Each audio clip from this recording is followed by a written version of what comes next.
Hey everyone, welcome back to Platinum Off-Road.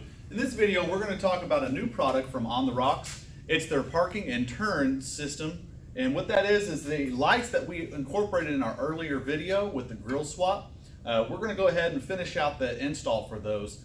This will include the actual wiper, not the wiper, but the turn signal switch, and all the wiring involved in that, and tying it into your factory circuit.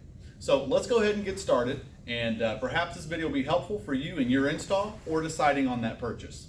Looking in the cabin, what you're going to see is a very traditional turn signal unit. It's got your right and your left, and then as well as your hazards. And then beyond that, this is a very simple external harness that's going to come through. You're going to route down below your dash and then through your firewall, and then tying into your factory circuits as well as the rear brake light, and then the front turn and parking lights. This harness actually just simply clips into the back of this turn signal switch. The switch itself has a very basic ring clamp style clamp that's going to attach it to the actual steering column. So if you're looking for anything fancy, you're not going to find it here at this moment in time. Another thing that we discovered is that once we installed this is actually very close to the body line. Once we get the top and doors installed that we're doing a little later, I guarantee you we're going to find that the door setting right about here is going to be a little awkward, due to the size and the bulkiness of this actual switch.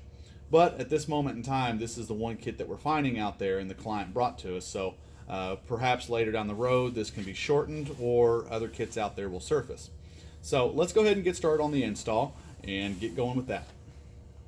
All right, so the turn signal head itself, the lever head, is actually going to mount to the steering column via a ring clamp that's been supplied here for you. So anyways, you're going to loop it through the existing little openings on the C-clamp type little housing, or I guess material on the back of this housing, sorry. And we wrapped it with a little bit of electrical tape just right here behind it to kind of give it a little bit of rubberized grip, and that way it can stay pretty sturdy. Once you tighten down on it, I mean, we've got it pretty steady right there where it's at. So we'll come on down here, and to route the wire, the loom itself, they supplied you with a little grommet that'll clip into the dash and allow that to look pretty factory. So what we did is we found this little plastic cover for the steering column itself. We're going to go through there.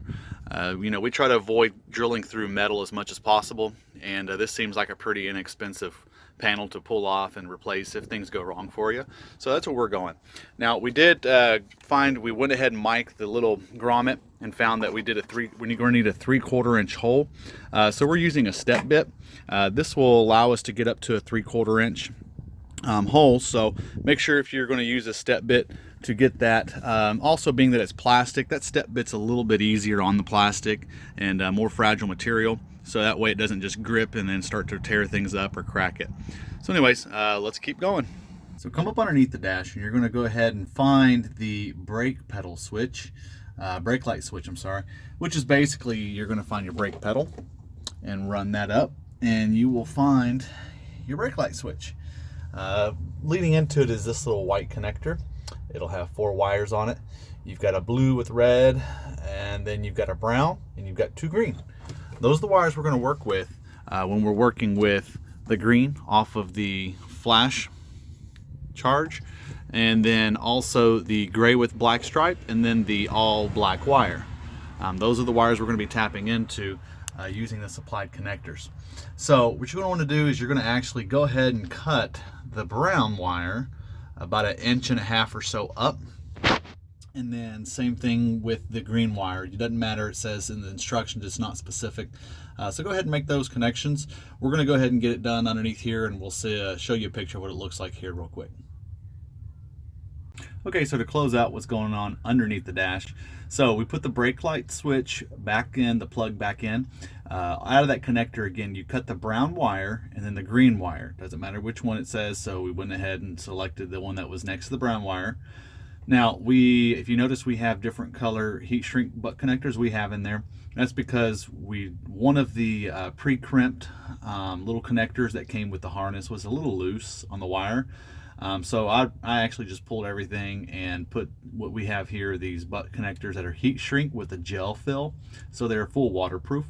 And anyways, make sure you tug on each side of the butt connector as you put it back together. That way you have a good connection.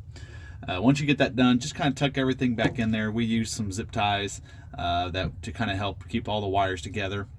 Now, once you get the brake light switch back together, then come on over here and you'll see we found just a simple ground spot here on the firewall type side by the cowl. And just go ahead and self-tap that little screw, and that'll be your white wire. So to recap on this, you're going to take your green out of there you go, out of the actual flasher.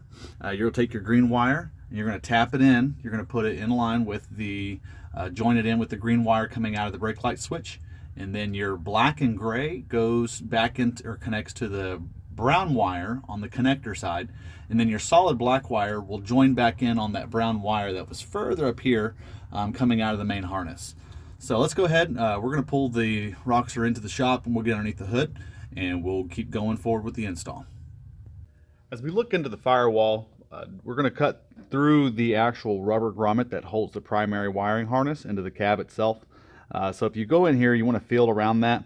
You'll see there's a soft spot here on the top. Now you can put on the bottom. However, if you notice, gravity's pulling down on that wire, the existing harness loom, and so you don't want to put your wires under there and kink them up. So come into the top side, find that soft spot. Now what we'd like to do is just make a real simple little insert, little incision here that's going to allow us to give us a little starting point. Now if you notice, we're not going very far in with this razor, and then what we're going to do is we're going to make a little cross cut as well.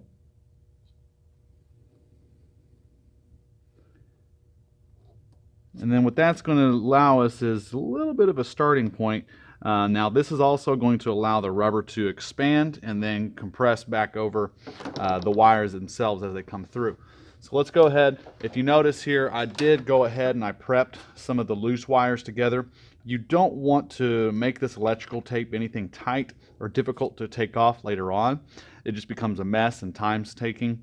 So also leave you a little pull tab, quick spot. That way it's easier to take off once you get to that point. So go back onto the firewall and you're going to find a way to poke that through. Now you can use a variety of tools. You can use a little tab puller to punch through this way. You can tape off and zip tie to it and then pull it through. You can use a fish line to pull it through and get it started. However you want to do it is your choice. But now that you've got that little insert hole, it should be a lot easier for you.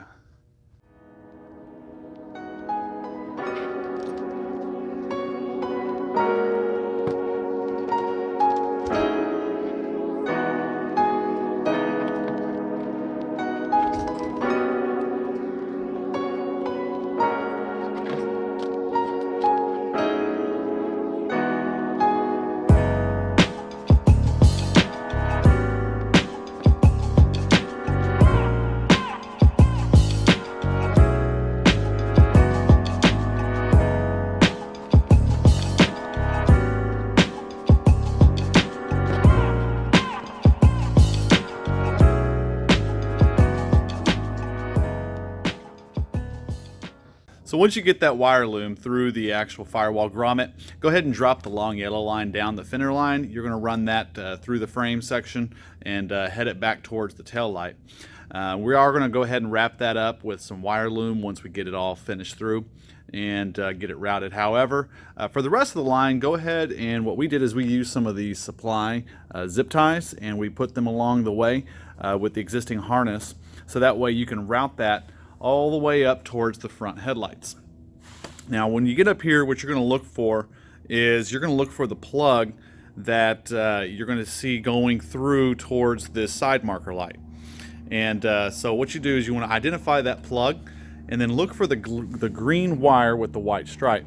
That's the wire that we're going to end up tapping into with the brown wire off the harness. So go ahead and locate that, get this run through here, and then we'll make that connection right here.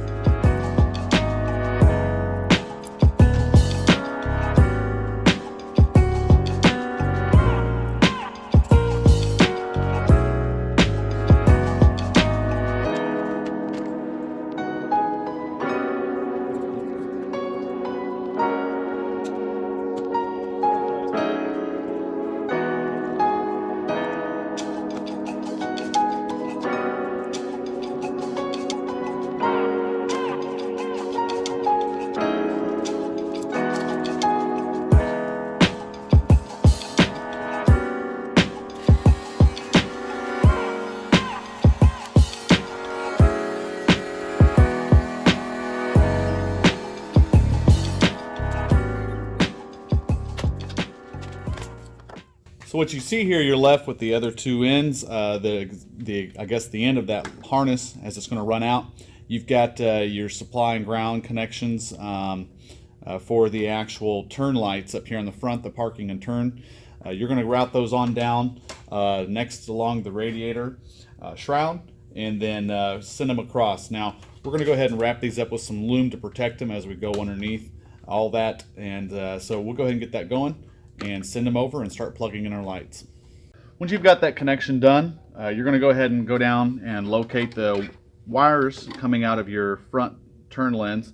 You're going to make that connection per the instructions, and then what you want to do is you want to focus on the length of the rest of this harness, because you've only got exactly the right amount to be able to fit this over, run it across here, and then reach down and tap into your other light. So make sure you're aware of the amount of wire that you have to work with as you connect both the front turn lenses.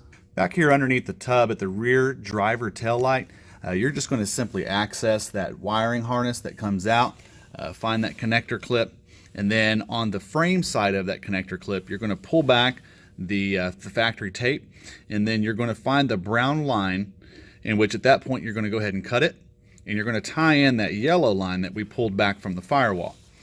For the other side of that line that we cut, what we did is we put a gel-filled heat shrink on it, so that way it'll have protection for to prevent any type of corrosion or issues down the road. As you can see, our client loves to use his Mahindra, and we don't want anything going on down the road. So before we finish this up, we're actually going to go ahead and we're going to loom the entire yellow line heading back up to the firewall and to the original harness, and then we're going to go ahead and we're going to go ahead and zip tie everything to the fuel line that's running over here on the side of the frame, and that way we'll make sure everything's out of anything dangerous such as the heat or anything that could clip it or rub up on it. So let's go ahead and close this out. As we get everything wrapped up, let's go ahead and take a quick look at it. This is everything installed and finished. We'll go ahead and give it a quick check, giving over on the right blinker.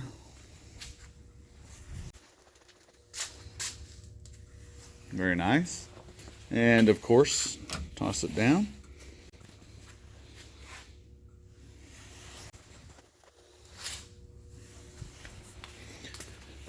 Get your hazards pulled.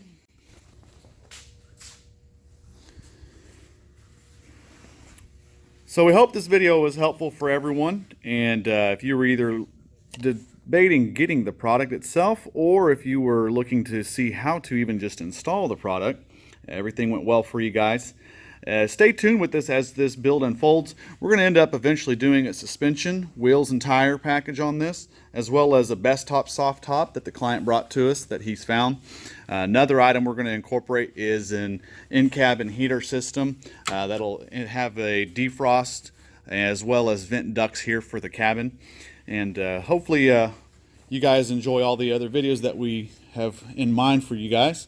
So stay tuned and go ahead and give this video a like if it was helpful, and subscribe to the channel so that way you don't miss any of the future action.